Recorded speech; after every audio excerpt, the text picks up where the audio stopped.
আসসালামু আলাইকুম প্রিয় দর্শক শ্রেণীর শিক্ষার্থী এবং সম্মানিত অভিভাবকবৃন্দ, বাংলাদেশ ব্যাংক স্কুল কর্তৃক আয়োজিত অনলাইন ক্লাসে স্বাগত।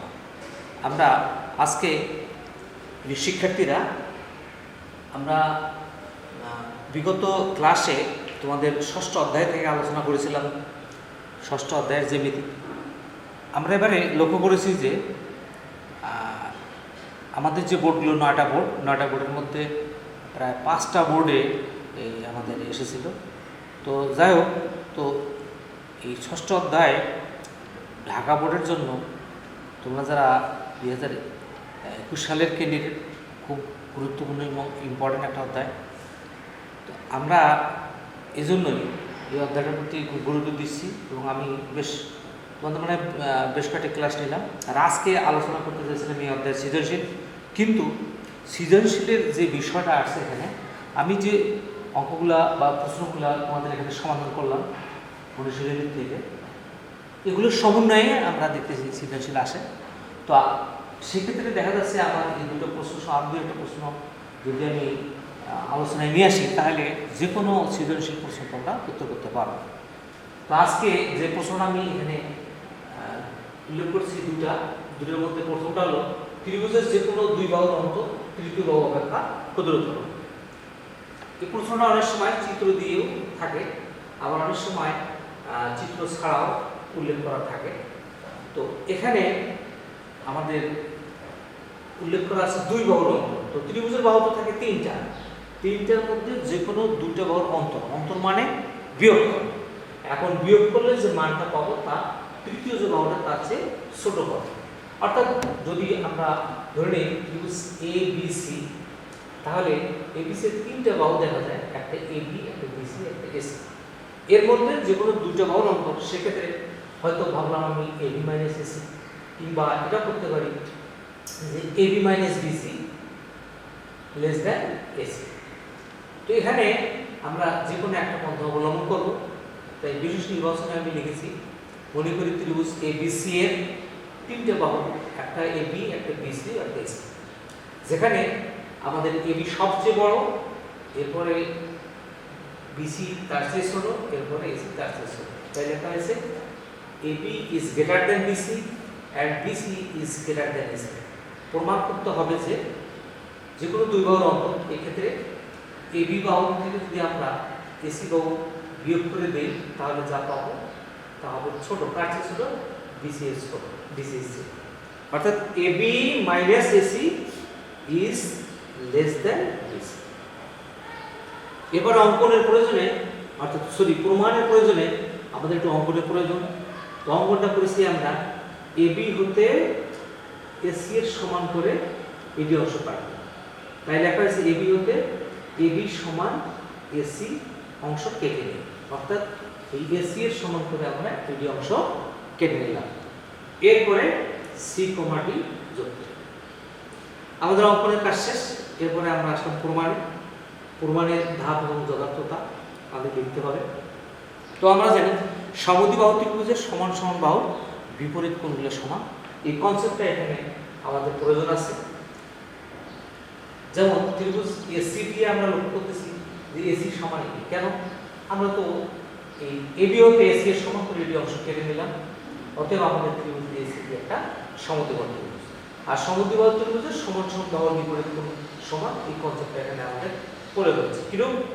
যেমন এখানে এসি ত্রিভুজের মধ্যে এসি সমান এবি, তাহলে এসি এর বিপরীত পাশের কোণটা হলো আমাদের ডি কোণ, আর এডি এর বিপরীত পাশের কোণটা হলো আমাদের এসি ডি কোণ। তাই লেখা হলো এসি যে পাশটা, সে পাশটা লেখা হলো এবিসি কোণ, এবং যে পাশটা এবি ঠিক ও পাশে লেখা হলো এসি ডি কোণ। তাই আমরা সাইড উত্তর দিয়ে দিলাম সমান সমান বাহু বিপরীত কোণ। এরপরে আসা যাক, আমরা জানি ত্রিভুজের যে কোনো বাহু যদি আমরা বর্জিত করি, তাহলে যে বহিস্থ কোণ উৎপন্ন হয় তা বিপরীত অন্তস্থ কোণদ্বয়ের সমষ্টির সমান, অথবা এই বহিস্থ কোণ হবে বিপরীত অন্তস্থ বা অন্তস্থ বিপরীত কোণদ্বয়ের প্রত্যেকটা অপেক্ষা হবে। এখানে ত্রিভুজ এসিডি বলতে এটা এর বহিস্থ আমরা যদি লক্ষ্য করি, এখানে এডি বাহুকে গঠিত দেখা যাচ্ছে এখানে বি পর্যন্ত, তাহলে আমাদের ত্রিভুজ এসিডি এর বহিস্থ কোণ হবে আমাদের বি ডি সি অর্থাৎ এই। তাহলে আমরা লিখতে পারি ত্রিভুজ এসিডি এর বহিস্থ বিডিসি ইজ গ্রেটার দ্যান অন্তস্থ বিপরীত এ ডি সি বা এসি। তো আমাদের এখানে আমরা প্রথমত দ্বিতীয় দুটো কোণ সমান, আমরা এখানে লিখেছি এবিসি, তো আমরা এখানে এসি বি লিখতে পারতাম, লক্ষ্য করি বিপরীত অন্তস্থ এসি। তাহলে ত্রিভুজের একক বর্ধিত করলে, যে কোনো একক বর্ধিত করলে যে বহিস্থ কোণ উৎপন্ন হয়, তো সেই কনসেপ্টটা এখানে আমরা যদি লক্ষ্য করি তাহলে এবি বাহুর বর্ধিত অংশ দেখা যাচ্ছে ডি পর্যন্ত, অতএব এই কোণটা হবে বহিস্থ কোণ, আর এই কোণটা হবে বড় কার্সে এ কোণ বা এই কোণের সি। তো এখানে আমরা প্রথমত আমরা লিখছি যে বহিস্থ বিডিসি ইজ গ্রেটার দ্যান অন্তস্থ বিপরীত এসি, অর্থাৎ এই কোণে এই কোণটা বড়। আবার অন্যদিকে যেহেতু আমরা এসি এর সমান করে এই অংশ কেটে নিয়েছি, অতএব আমাদের এই কোণটা সমান হবে এই কোণটা, অর্থাৎ অ্যাঙ্গেল এসিবি সমান এবিসি, যা আমরা এখানে আগে উল্লেখ করেছি। এখন লক্ষ্য করলে দেখা যাচ্ছে যে আমাদের এই কোণটা বড় আর এই কোণটা ছোট। তো আমরা মোটামুটি বোঝার জন্য আনুমানিক একটা পরিমাণ দিয়ে রাখি, ধরলাম এটা 60 ডিগ্রি, আর এই কোণটা আমরা দিলাম 120 ডিগ্রি। তোমরা কিন্তু খাতায় দিবা না, আমি বোঝানোর জন্য আমি এই কাজটা করব। এরপরে আসা যাক ত্রিভুজ, আমরা যদি বিসি ডি এর মধ্যে প্রবেশ করি, ত্রিভুজ বিসি ডি এর মধ্যে যদি প্রবেশ করি, ত্রিভুজ বিসি ডি এর বহিস্থ অর্থাৎ বিসিডি বলতে আমরা এটা বুঝতেছি, আর এক্ষেত্রে বহিস্থ কোণ হবে আমাদের এডিসি, অর্থাৎ ত্রিভুজের বিসিডি এর বহিস্থ বলতে আমরা বিডি বাহুকে বর্ধিত অবস্থা যদি বিবেচনায় নেই, তাহলে এই কোণটা হবে আমাদের বহিস্থ কোণ, আর এই বহিস্থ কোণের অন্তস্থ বিপরীত কোণ হবে আমাদের এই বি কোণটা এবং এই সি কোণটা। তাহলে অর্থাৎ সি কোণ বলতে এখানে বিসিডি কোণ। তো তাই লেখা হয়েছে যে বহিস্থ এডিসি এই কোণটা হবে বড় কার্সে অন্তস্থ বিপরীত বিসি ডিএসি, অর্থাৎ এইটা হবে আমাদের অন্তস্থ বিপরীত দেখতে পাই। তো তাই এখন যদি আমরা 1 এবং 2 এর সমন্বয় কি লিখি, তাহলে তোমরা লক্ষ্য করো বোর্ডে যে এখানে দেখা যাচ্ছে বিডিসি অর্থাৎ 1 নম্বরে বিডিসি কোণটা বড় কাটছে এডিসি সি, তার মানে এই কোণটা বড় কাটছে এই কোণটা সি। এরপরে 2 নম্বরে লক্ষ্য করো এডিসি কোণটা বড়, এই কোণটা বড় কাটছে এই কোণটা সি। তাহলে আমরা দেখতেছি 1 নম্বরে বিডিসি তে বড় কাটছে এডিসি সি, আর 2 নম্বরে দেখা যাচ্ছে এই এডিসি তে আবার বড় কাটছে বিসিডি সি। অর্থাৎ আমরা লক্ষ্য করলাম এখানে আমাদের যে এই কোণটা বড়, অর্থাৎ এই কোণটা বড় কাটছে বড় এই কোণের সি, এটা তো 60 ডিগ্রি, তাহলে এটা মনে হয় 60 ডিগ্রি, তাহলে আমাদের এই কোণটা 60 ডিগ্রি থেকে ছোট হচ্ছে, অর্থাৎ এটা মনে মনে ধরে নিয়ে আমরা কোণ আমাদের 40 ডিগ্রি। অর্থাৎ এখানে আমাদের বিসিডি কোণটা 40 ডিগ্রি আর বিডিসি কোণটা হলো 120 ডিগ্রি। এটা তোমরা দিবা না, এটা জাস্ট আমি বোঝানোর জন্য লিখছি আর কি। তাই এখানে আমি 1 2 এর সমন্বয়ে যেটা লিখছিলাম যে angle BDC is greater than angle ABC. এরপরে আমি লিখেছি এই এবিসি টা আবার বড় কাটছে অ্যাঙ্গেল বিসিডিসি। তাহলে এখন তোমরা চিত্রে লক্ষ্য করো, তাহলে দেখা যাচ্ছে যে আমাদের এই বিডিসি কোণটা লক্ষ্য করলে দেখা যায় 120 ডিগ্রি 120 ডিগ্রি, আবার অন্যদিকে বিসিডি কোণটা এখানে দেখা যাচ্ছে 40 ডিগ্রি। তাহলে আমরা এখন ধাপ 4 এ যদি যাই তাহলে দেখা যায় সেখানে ত্রিভুজ বিসিডি এর মধ্যে বিডিসি কোণটা বড় কাটছে বিসিডিসি এর মধ্যে। অর্থাৎ আমরা এখানে যদি বিবেচনায় নেই, দেখো লক্ষ্য করো angle BDC is greater than ADC আর ADC is greater than BCD. এখন যদি আমরা এই প্রথম কোণ এবং শেষের কোণটা আমরা বিবেচনায় নেই, অর্থাৎ এই দুটা, তাহলে এখান থেকে আমরা এই দুটা দেখতে পারি এভাবে যে angle BDC is greater than angle BC. এরপর আমরা একটা এর মধ্যে চলে আসবো ধাপের মধ্যে, সেটা হলো কি যে আমরা জানি ত্রিভুজের যে কোনো বাহু অর্থাৎ ত্রিভুজের বৃহত্তর বাহুর বিপরীত কোণ বড় হয়, ক্ষুদ্রতর বাহুর বিপরীত কোণ ছোট হয়। আবার এটা উল্টাভাবে বলা যায়, ত্রিভুজের মধ্যে যে কোণটা বড় তার বিপরীত বাহুটা বড়, আর যে কোণটা ছোট তার বিপরীত কোণটা ছোট। আমরা এখানে দেখতেছি যে ত্রিভুজ বিসিডি এর মধ্যে যে অ্যাঙ্গেল বিডিসি কে বড় আর অ্যাঙ্গেল বিসিডি কে হলো ছোট। তাহলে বড় কোণ বলতে আমাদের এই বিডিসিডি বোঝাচ্ছে, এর বিপরীত বাহু হলো বিসি, আর অন্যদিকে বিসিডি এই কোণটা ছোট বোঝাচ্ছে আর এর বিপরীত বাহু হলো আমাদের বিডি। তাহলে এই কনসেপ্ট নিয়ে আমরা লিখতেছি যে ত্রিভুজের বৃহত্তর কোণের বিপরীত বাহু ক্ষুদ্রতর কোণের বিপরীত বাহু অপেক্ষা বৃহত্তর। তাহলে অ্যাঙ্গেল বিডিসি এর বৃহত্তর বাহু হলো বিসি আর অ্যাঙ্গেল বিসিডি এর বিপরীত বাহু হলো বিডি। এখন আমরা প্রমাণের প্রায় শেষ থেকে আসছি। এখানে বাম পাশটা বিসি ঠিক রাখলাম, আর বিডি যে ডান পাশটা এসে গেল, এই বিডিকে আমরা লিখতে পারি এবি মাইনাস এ। তাহলে আমরা হয়ে গেল এবি মাইনাস এ। এরপরে বাম পাশটা ঠিক থাকলো আর ডান পাশটা এবি, আর এডি যে কথা এসি একই কথা। অতএব আমরা এডি পরিবর্তে এসি লিখলাম। তাহলে আমাদের প্রমাণ এসে গেল। যদি প্রমাণে আমাদের লেখা আছে বাম পাশটা এবি মাইনাস এসি আর ডান পাশটা বিসি, তাই আমরা প্রমাণের দিকে তাকায় অর্থাৎ ডান পাশটা বাম পাশটা নিব, বাম পাশটা ডান পাশটা নিয়ে যাব। অর্থাৎ AB minus AC is greater than, না AB minus AC is less than AC প্রমাণ। এরপরে আমরা 2 নম্বর প্রশ্নে আসি আজকে। এখানে লেখা আছে যে ত্রিভুজ PQR এ PQ ও PR বাহুকে বর্ধিত করলে QR বিন্দুতে যে বহিঃস্থ কোণ উৎপন্ন হয় তাদের সমদ্বিখণ্ড বিন্দুতে মিলিত হলে প্রমাণ করো যে 2 angle QR = 180 degree minus QPR।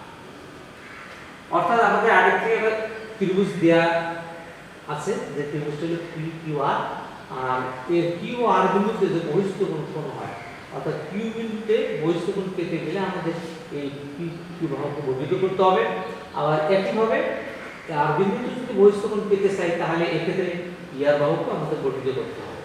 এর ফলে আমাদের বহিঃস্থ কোণ উৎপন্ন হবে, আর এরই সমদ্বিখণ্ড অর্থাৎ যে বহিঃস্থ কোণ দ্বারা সৃষ্টি হবে তাদের সমদ্বিখণ্ড গুলা যে জায়গায় মিলিত হবে সেখানে যে কোণ উৎপন্ন হবে সেই কোণটা বলছে যে যদি মিলিত হয় তাহলে এক্ষেত্রে প্রমাণের বিষয়বস্তু হবে QR। অর্থাৎ এই যে কোণটা এটা হবে 180 ডিগ্রি মাইনাস QPR।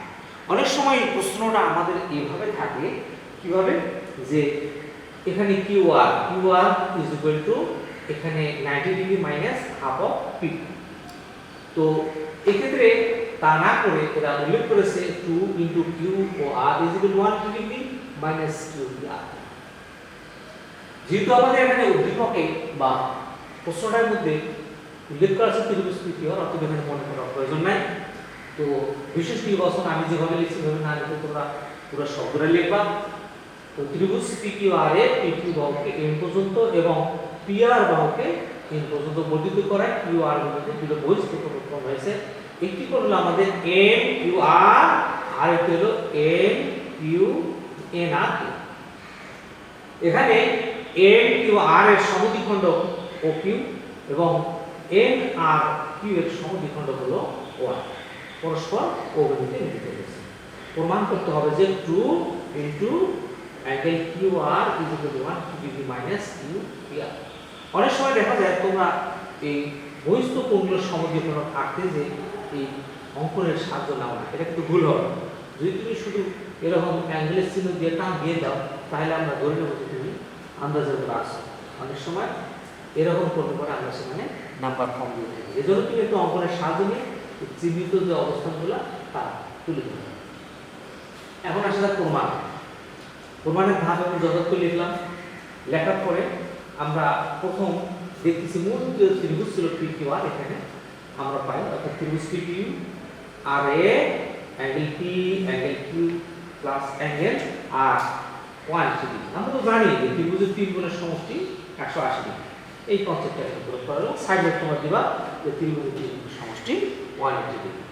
এরপরে আমরা উভয় পক্ষকে প্রমাণের প্রয়োজনে অবশ্য ভাগ করলাম, উভয় পক্ষকে 2 দ্বারা ভাগ করব। 2 দ্বারা ভাগ করলে এখানে অ্যাঙ্গেল P আছে না হাফ অফ P হয়ে যাবে। আবার এরপরে অ্যাঙ্গেল কিউ আছে এটা হাফ অফ কিউ হবে, এরপর অ্যাঙ্গেল আর আছে এটা হাফ অফ আর হবে, এবং 180 ডিগ্রি যদি আমরা 2 দ্বারা ডিভাইডেড করি তাহলে পেয়ে যাবো 90 ডিগ্রি। আমরা এই কাজটুকু 1 নম্বর ধাপে লিখে রাখবো। এরপর আসে 2 নম্বর ধাপ। আমরা জানি ত্রিভুজ পি, ত্রিভুজ যে কোনো বাহুকে বর্ধিত করলে এই বর্ধিত কোণটা কি হবে, বিপরীত অন্তস্থ কোণের সমষ্টির সমান হবে। অর্থাৎ যদি আমার এখানে ত্রিভুজ পি কিউ আর হয়, এর বহিস্থ কোণ এম কিউ আর বলতে আমরা বলবো এই কোণটা বলতে বুঝবো অন্তস্থ বিপরীত কোণের সমষ্টি, অন্তস্থ বিপরীত বলতে আমরা বলতে কিউ কোণ এবং আর। এই কনসেপ্ট এখানে কাজে লাগানো হয়েছে যে ত্রিভুজ পি কিউ আর বহিস্থ M Q R is equal to অন্তস্থ বিপরীত পি কোণ এবং আর। আমরা এখানে অন্তস্থ বিপরীত না লিখে সাইড নোটে উল্লেখ করেছি যে ত্রিভুজের যে কোনো বহিস্থ কোণ বিপরীত অন্তস্থ বা অন্তস্থ বিপরীত কোণের সমষ্টি সমান। এর পরের লাইনে আমরা উভয় পক্ষকে 2 দ্বারা ভাগ করেছি। তো 2 দ্বারা ভাগ করলে এখানে পাবো half of angle M Q R is equal to half of angle C plus angle half of R. এখানে সাইড নোট উল্লেখ করতে পারবা তোমরা, অসুবিধা নেই, আমি কোনো উল্লেখ করিনি আমার জায়গা স্বল্পতার জন্য। এরপরে তোমরা লক্ষ্য করো এ half of angle M Q R, M Q R এর অর্ধেক, এর পরিবর্তে আমরা লিখতে পারি অ্যাঙ্গেল ও কিউ আর, কারণ ও কিউটা আমাদের হলো কি এই বহিস্থ কোণ এম কিউ আর এর সমদ্বিখণ্ডক। এই দেখা হয়েছে ডান পাশটায় যে এখন যদি আমি half angle M Q R এর পরিবর্তে আমি যদি এই ত্রিভুজটার অ্যাঙ্গেল ও কিউ আর লিখি তাহলে আমাকে সাইড নোটটা একটু উল্লেখ করতে হবে। তো সাইড নোটটা কি লিখেছি, যেহেতু ও কিউ কি অ্যাঙ্গেল এম কিউ আর এর সমদ্বিখণ্ডক, ওই জন্য আমাদের হয়ে গেল half of angle M Q R এর পরিবর্তে এম কিউ আর এর পরিবর্তে আমরা লিখতে পারছি ও কিউ। একইভাবে আমরা যদি এই কোণটা লিখতে চাই অ্যাঙ্গেল ও আর কিউ, তাহলে এটা পরিবর্তে আমাদের চলে আসবে ঠিক half of angle P half of angle Q. তো তাই দেখা যাচ্ছে half of angle M R Q is equal to আমরা বলতে পারবো এই half of P plus half of Q, ঠিক আগের ধারণা অনুসারে। তো আমরা বাম পাশে কি করছি, angle half into angle M Q R এর পরিবর্তে, অর্থাৎ এটা অর্ধেকটার পরিবর্তে আমরা লিখতে পারবো কি ও আর। তো বাম পাশটায় দেখা গেল ও আর কিউ, ডান পাশটায় যা আছে তাই থাকবে, অর্থাৎ half of P plus half of. এখন আমাদের এই প্রশ্নটা থাকে, এখন আমরা মূল প্রমাণিত বিষয়বস্তু দিকে যদি আমরা আগাই তাহলে ত্রিভুজ আমাদের প্রবেশ করতে হবে এই যে ও কিউ আর এ প্রবেশ করতে হবে। তাহলে ও কিউ আর এ যদি আমরা প্রবেশ করি তাহলে এখানে লক্ষ্য করলে দেখা যায় যে ত্রিভুজ ও কিউ আর, তো ত্রিভুজ ও কিউ আর এ আমরা দেখতেছি যে এখানে 3টি কোণ, ত্রিভুজের মধ্যে 3টি কোণ থাকবে। ও কিউ আর এর মধ্যে আমরা লিখলাম angle Q O R plus angle O Q R plus angle O R Q is equal to 180। আমরা তো লিখতে পারবো ত্রিভুজের 3 কোণের সমষ্টি 180 ডিগ্রি, এই কনসেপ্টটা এখানে প্রয়োগ করলাম। এরপরে তোমরা লক্ষ্য করো বাম পাশটায় কিউ আর আমাদের ঠিক রাখতে হবে, যেহেতু প্রমাণের বাম পাশে আমাদের কিউ আর আছে, কিউ আর আমরা ঠিক রাখলাম। অন্যদিকে অ্যাঙ্গেল ও কিউ আর এর পরিবর্তে তোমরা লক্ষ্য করো এই উপরে অ্যাঙ্গেল ও কিউ আর এর পরিবর্তে ডান পাশটা এসেছিল আমাদের half of Q plus half of R. তাই আমরা অ্যাঙ্গেল ও কিউ আর এর পরিবর্তে লিখলাম half of Q plus half of R. আবার অন্যদিকে ও আর কিউ এর পরিবর্তে আমরা লিখলাম half of P plus half of Q R, ডান পাশটায় 180। এখন বাম পাশটায় আমাদের তো এটা ঠিক রাখতে হবে, অ্যাঙ্গেল ও কিউ আর ঠিক থাকবে। আবার তো লক্ষ্য করো এখানে হাফ অফ পি দুটো আছে, half of P plus half of R plus half of P plus half of Q. তো আমরা বললাম এই ব্র্যাকেটের মধ্যে half of P plus half of Q plus half of R, এরপর আমাদের হাফ অফ পি আলাদা একটা রয়ে যায়, এটাকে আমরা একটু ব্র্যাকেটে বাইরে দিলাম। আবার অন্যদিকে কি করছে half of Q R half of R কে ব্র্যাকেটের মধ্যে দিচ্ছে। এখন তোমরা লক্ষ্য করো যে এখানে আমরা এই 1 নম্বর ধাপে দেখা যাচ্ছে যে সেখানে half of Q plus half of Q plus half of R is equal to 90 degree আছে। এখন আমরা এই জায়গাটার পরিবর্তে 90 ডিগ্রি লিখতে পারি। তোমরা একটু খেয়াল করো,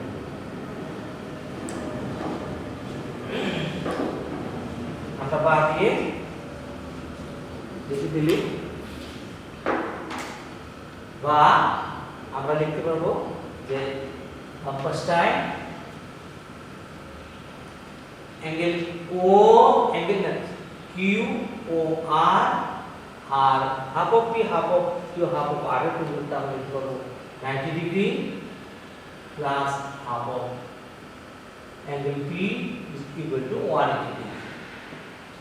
এরপর লাইন আমাদের তো কিউ আর ঠিক থাকবে আর হাফ অফ কিউ আমরা ঠিক রাখলাম 180 ডিগ্রি ডান পাশটা আছে আর বাম পাশ থেকে 90 ডিগ্রি আমরা ডান পাশটা নিয়ে নিলাম। এরপরে বাম পাশটায় আমরা লসাগু করতে পারি, যদি লসাগু করি তাহলে আমাদের এখানে আসে 2 angle Q O R plus angle P R ডান পাশটায় 180 থেকে 90 ডিগ্রি মাইনাস করে পেয়ে যাচ্ছে আমরা 90 ডিগ্রি। এখন যদি আমরা আর গুণ করে দেই 2 angle Q O R is equal to angle P is equal to 180 degree. তো তোমরা লক্ষ্য করো এখানে আমাদের যে অ্যাঙ্গেল পিটা আছে তা কি রকম?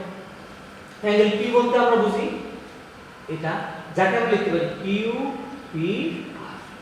তো আমরা প্রমাণের প্রয়োজনে তাই আমাদের লিখতে হচ্ছে বা লিখবো আমরা অ্যাঙ্গেল এই পি এর পরিবর্তে আমরা লিখবো angle Q P angle Q P R is equal to 180 degree. যদি প্রমাণে দেখা যাচ্ছে আমাদের অ্যাঙ্গেল কিউ পি আর ডান পাশটায় আমরা তাই এটা ডান পাশটায় লিখব angle Q R is equal to 180 degree minus angle Q P R. আমাদের প্রমাণ হয়ে গেল, আমরা প্রমাণ লিখব। প্রমাণ অনেক সময় তোমাদের এখানে এভাবে প্রশ্নটা না থেকে অন্যভাবে থাকে কিরকম, যে এখানে উল্লেখ থাকে যে আমাদের কিউ আর অর্থাৎ আমাদের এটা এইভাবে থাকে যে প্রমাণ করো যে angle Q O R is equal to 90 degree minus এখানকার যে অর্থাৎ এখান থেকে হাফ এটা প্রায় সময় থাকে, আবার অনেক সময় প্রশ্ন ঘুরিয়ে এভাবে উল্লেখ থাকে। তো অতএব যদি এরূপ থাকে তাহলে তোমরা এখানে শেষ করবা, আর যদি এরূপ থাকে তাহলে একটু তোমরা বাড়িয়ে দেবে। তো আমরা যে প্রশ্নগুলো আলোচনা করলাম এই প্রশ্নগুলো সমন্বয় সৃজনশীল প্রশ্ন আসে। তোমরা লক্ষ্য করবো 19 সাল কিংবা 20 সাল কিংবা তার আগের সালগুলো আমি মোটামুটি তোমাদের যে প্রশ্নগুলো আলোচনা করছি দেখা যাবে যে সৃজনশীল প্রশ্নগুলো এর মধ্যেই সব তোমরা খুঁজে পাবো। এই জন্য তোমরা এই যতগুলো আগের লেকচার এবং আজকের লেকচার এগুলো বারবার চর্চা করবা, প্র্যাকটিস করবা, তাতে হবে। তো যাক হোমওয়ার্ক হিসেবে তোমরা আজকে যে প্রশ্ন দুটি সমাধান করা হলো এই প্রশ্ন দুটি তোমরা দুদিনের মধ্যে পাঠিয়ে দিবা। তো তোমরা অনেকে পাঠাচ্ছ আবার অনেকে পাঠাচ্ছ না, এটা ঠিক হচ্ছে না, সবাই পাঠাবা। তো তোমরা পাঠাবা এই কামনায় আজকে শেষ করছি। তোমরা ভালো থাকো, সুস্থ থাকো। Thank you very much.